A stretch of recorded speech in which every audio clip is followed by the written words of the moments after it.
She said, "Why do you always have to know where I am?" When I asked about her evening plans, I said, "You're right, that's controlling."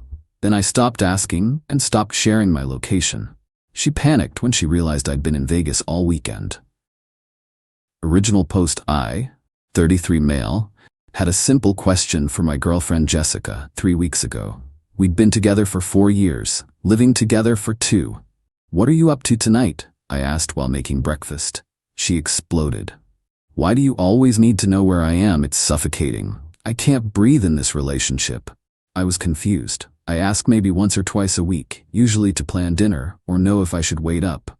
"I'm just trying to coordinate our evening." "No, you're being controlling. My therapist says this is toxic behavior. You tracking my every move is abusive." "Jessica, we share our locations with each other. It's mutual, and I don't track." God, there you go again, making excuses. I need space to be my own person. I set down my coffee, looked at her for a long moment. She'd been weird lately, protective of her phone, vague about her evenings, lots of work emergencies that required her to leave suddenly. "You know what? You're absolutely right," I said calmly. "I've been controlling. I'm sorry." She blinked, surprised. You are?" "Yeah, from now on, I won't ask where you're going or what you're doing. Your business is your business." "Oh, well, good. And to make it fair, I'll stop sharing my location too. No need for either of us to know where the other is." Her face changed slightly. "That's not necessary." "No, it's only fair. You need space, I'll give you space." I turned off location sharing right there at the breakfast table. She watched me do it, looking uncomfortable. "I mean, you don't have to. It's done, we're both free now." The next 2 weeks were interesting. She'd randomly ask what I was doing that evening. I'd just say I have plans and leave it at that. She'd probe for details. I'd smile and change the subject. "Where were you last night?" she asked one morning. "Out." "Out where?" "Why do you need to know?" That's controlling, remember? She'd get frustrated but couldn't argue without looking like a hypocrite. Then came last weekend. Friday morning, she mentioned she had a girls' weekend planned. Leaving that evening, back Sunday night. "Have fun," I said, not looking up from my laptop. "You're not gonna ask where?" "Nope. Your business." She left around 5 p.m. I waited exactly 1 hour, then grabbed my already packed bag and headed to the airport. See, my buddy Tom was having his bachelor party in Vegas. I'd originally declined because Jessica always freaked out about Vegas trips, but since we were giving each other space now, the weekend was epic. Poker, shows, great food. I posted nothing on social media, I rarely do anyway. Just lived in the moment with the boys. Sunday afternoon, I'm at the airport waiting for my flight home when my phone explodes. 63 missed calls, over 100 texts, all from Jessica. "Where are you?" "This isn't funny anymore. I'm at the apartment and you're not here. Your location is off. Answer your phone, I'm calling the police. Are you okay?" I texted back, "I'm fine. Out with friends, be home later." Phone immediately rings. I let it go to voicemail. She calls again and again. Finally, I answer. "Where the hell are you?" she screams. "Why do you need to know? That's controlling." "This is different. You've been gone all weekend." "So have you. I told you I was having a girls' weekend, and I'm having a boys' weekend." "Where? Doesn't matter. I'll be home tonight. If you don't tell me where you are right now, we're done." "Okay?" Silence. "Okay? That's it?" "Yeah. If you need to control where I am, we're not compatible. I thought you wanted space." She hung up. Got home around 10 p.m. She was on the couch, furious and crying. "Vegas," she said, holding up her phone. "Tom's girlfriend posted a story. You were in Vegas." "Yep." "You went to Vegas without telling me?" "You went somewhere without telling me too." "I was at a spa retreat with my sister." "Cool. I was at a bachelor party with friends." "That's completely different." "How?" Because Vegas is, you could have been doing anything." "Like what?" "Strippers. Gambling. Cheating." "Did you cheat at your spa retreat?" "What? No." "Then why would you assume I did?" "Because it's Vegas." "So you trust me conditionally, based on geography?" She couldn't answer that. "Here's the thing. I didn't do anything wild in Vegas. Played some poker, saw a Cirque show, ate too much at buffets. The most scandalous thing was Tom getting sick from mixing whiskey and sushi. But Jessica's reaction told me everything about how she views trust in our relationship. Update 1. It's been 4 days since the Vegas revelation, and things have escalated in ways I didn't expect. Monday morning, Jessica tried a new approach. Full girlfriend mode, made my favorite breakfast, super affectionate, kept calling me baby. So we're good now, right? We can share locations again? Why would we do that? I asked. You said it was controlling. I overreacted. It's actually nice knowing where each other is, for safety. But you felt suffocated. I don't want to suffocate you.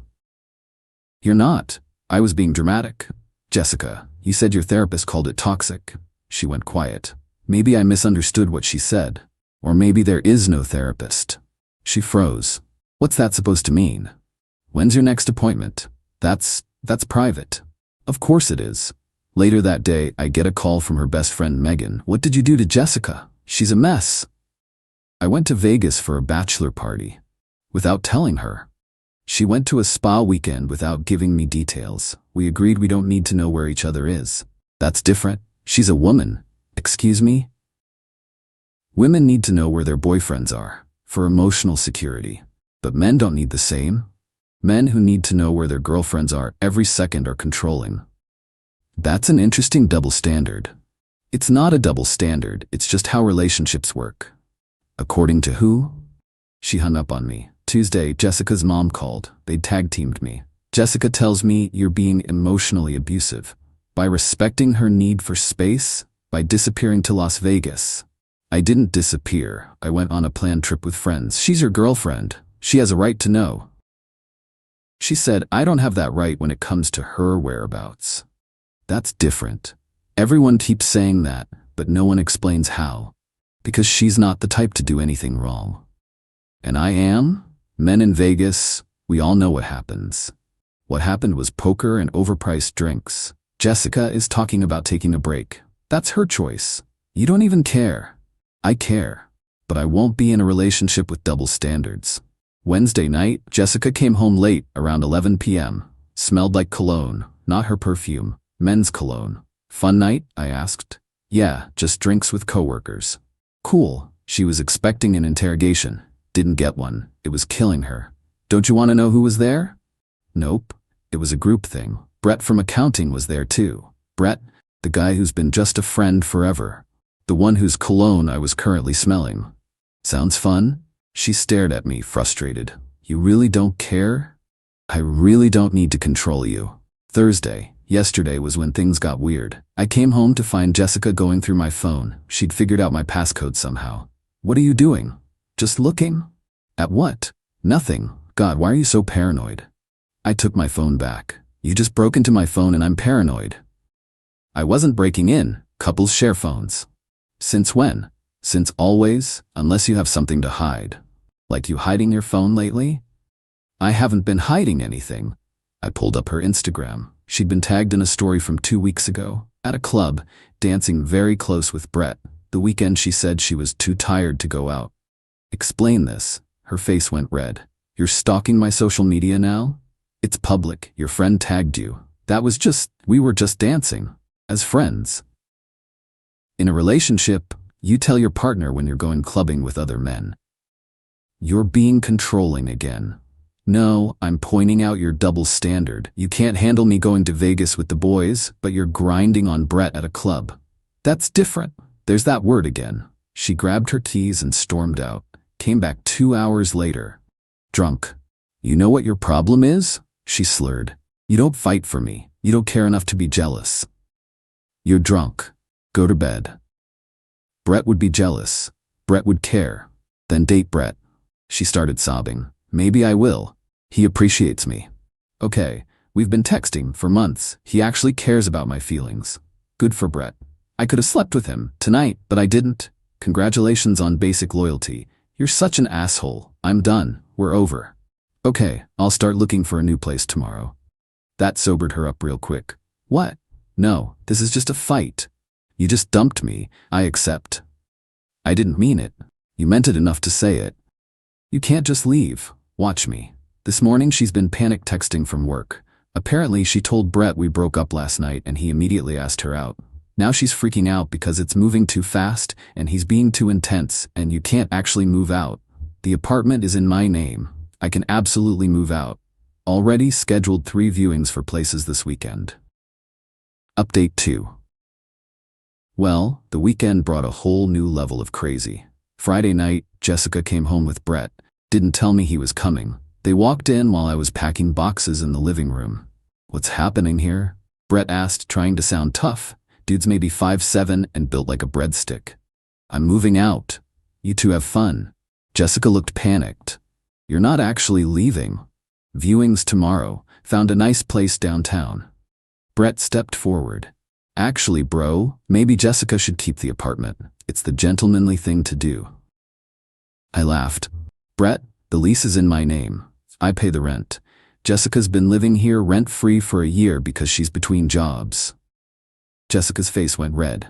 Guess she hadn't mentioned that to Brett. "You live here for free?" Brett turned to her. "It's not like that. We're partners. We share everything." "We shared everything when she needed it," I corrected. "But when I needed to know if she was at a club with you, that was controlling." Brett looked uncomfortable. "You were at the club that night?" "Brett, not now," Jessica hissed. "You said you were single that night." "We were basically broken up." "We literally had dinner together that night," I added helpfully. "She said she loved me before leaving." Brett stared at her. "You said you'd been broken up for weeks." The realization was dawning on poor Brett's face. He'd been the side piece who thought he was about to be promoted to main guy. I need to go." Brett headed for the door. "Brett, wait." Jessica chased after him. "It's complicated." They argued in the hallway for 10 minutes. Brett left. Jessica came back in tears. "Look what you did." I stated facts. Brett drew his own conclusions. "You ruined everything. I thought I was giving you what you wanted. Space, freedom." "Brett?" She spent Friday night crying and drinking wine. Posted a bunch of cryptic quotes on Instagram about knowing your worth and toxic people. Saturday morning, the real estate agent called. The apartment I wanted was available, but they needed a decision fast. I said yes immediately. While I was on the phone, Jessica was on hers, with her dad.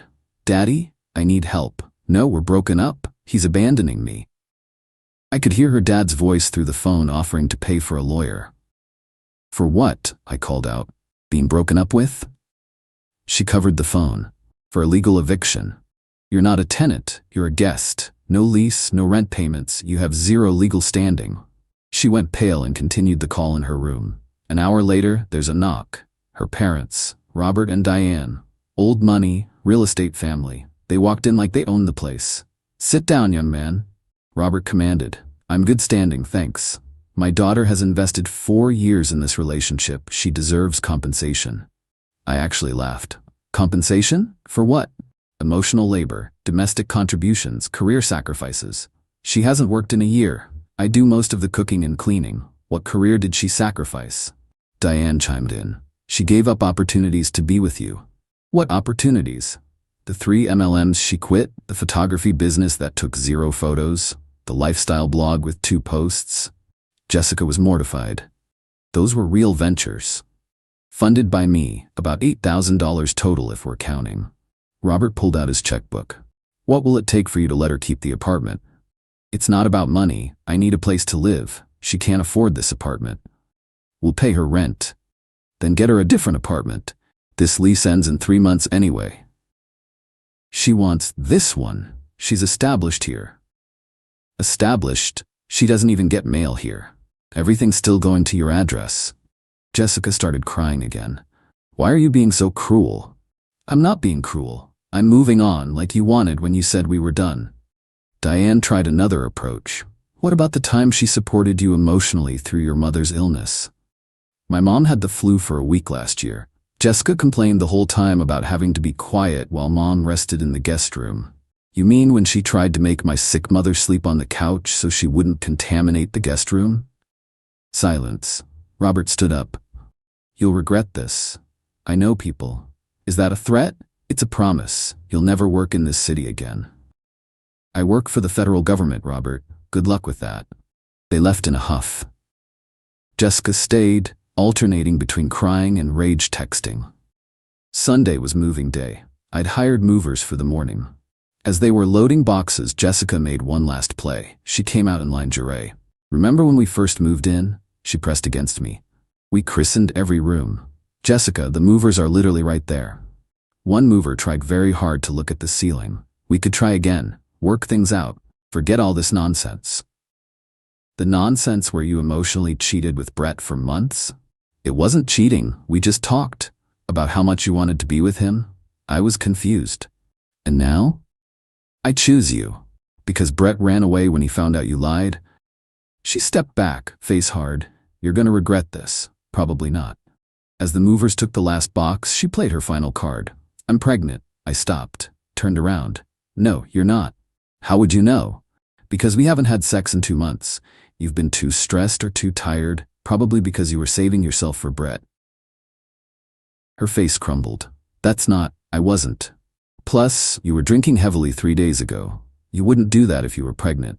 She had nothing left, just stood there as I left. Final update. It's been a week since I moved out.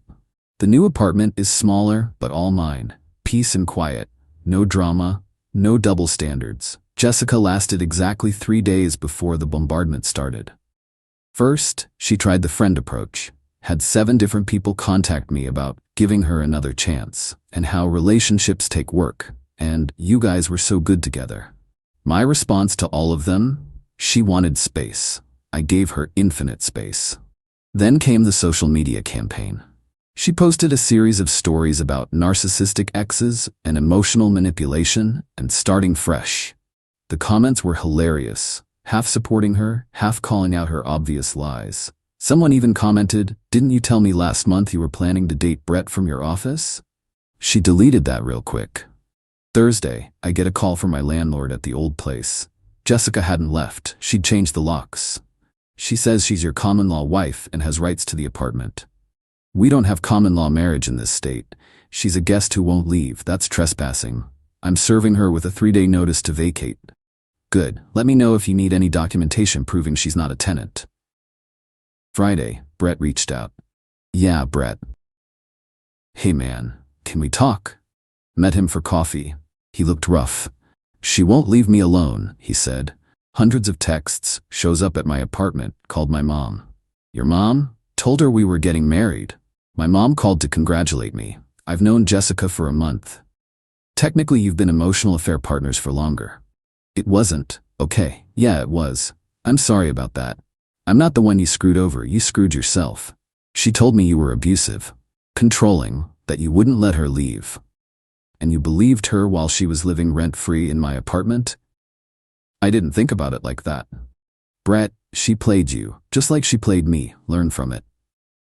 She's saying she'll kill herself if I don't date her. Call the police for a wellness check, document everything, and block her. Already did. She made fake numbers. Change your number. I did. She got it from someone at work. HR now. Saturday night. I'm watching the game when I hear banging on my door. Look through the peephole. Jessica, drunk, with her sister Ashley. I called through the door. You need to leave or I'm calling the cops. I know you're in there. We need to talk. No, we don't. I'm homeless because of you. Your parents literally own 12 properties. They won't let me move back in. Not my problem. Ashley chimed in. You're being a real dick. She loved you. She loved what I provided. There's a difference. She made mistakes. Everyone deserves a second chance. She had about 50 chances. I just stopped counting. They banged on the door for 10 more minutes. Other neighbors started coming out. Building security showed up. They were escorted out. Yesterday, Sunday, I get a text from an unknown number. This is Robert. Jessica is in the hospital. Suicide attempt. This is on you. I didn't respond, but I did call the hospital. No patient named Jessica there. Called 3 other hospitals. Nothing. Called her sister Ashley. Your dad says Jessica's in the hospital? What? No, she's at their house drinking mimosas by the pool. Why? No reason. Thanks. Screenshot that conversation. Send it to Robert. Lying about suicide is disgusting. Don't contact me again. This morning, Jessica posted on Instagram from a yacht. Some new guy, looked about 60. Caption, sometimes you have to trade up. Luxury life blessed. Tom texted me the screenshot. Didn't take her long. 2 weeks. Must be a record. You okay? Better than okay. I'm free. The old apartment? Landlord says she finally left after he started eviction proceedings. Left it trashed. holes in walls, red wine on carpets, broken mirrors. He's suing her for damages. Asked if I wanted to join the lawsuit since I'm still on the lease for 2 more months. I declined. Not my circus anymore. But here's the funny part. She tried to take my mail, had it forwarded to her parents' house. Federal crime, turns out. Postal inspector is now involved. Robert called begging me to drop it. I don't control the federal government, Robert. She was just emotional. She didn't know it was illegal. Ignorance isn't a defense. What do you want? I want to be left alone, forever, by all of you. Done. Just call off the postal people. I'll tell them I don't want to press charges. What they do is up to them. It's been quiet for 48 hours now. My phone isn't blowing up. No one's at my door. No manipulation. No gaslighting. No double standards. I'm sitting in my small, peaceful apartment, watching the game, eating takeout. My location is off. No one knows where I am or what I'm doing. And it's perfect. Jessica wanted me to stop being controlling by caring about where she was. So I stopped caring altogether. She thought she could have her cake and eat it too. Freedom for her, surveillance on me. Bread on the side, me paying the bills. The Vegas weekend wasn't about revenge. It was about equality. If she didn't need to tell me her whereabouts, I didn't need to tell her mine. Simple as that. But she couldn't handle the equality. Because it was never about control or space or freedom. It was about her wanting to do whatever she wanted while keeping me as a safety net. The safety net is gone now. She's some old dude's problem. Or he's hers. Either way, not my circus, not my monkeys. To everyone saying I should have just talked to her, I tried. She called it controlling. So I stopped talking and started walking. To everyone saying I'm heartless, maybe. Or maybe I just finally grew a spine. 4 years wasted? Nah. 4 years of education, expensive education, but worth every penny to learn what I won't accept in a relationship. My location stays off. My boundaries stay up and my life stays drama-free. Best trade I ever made.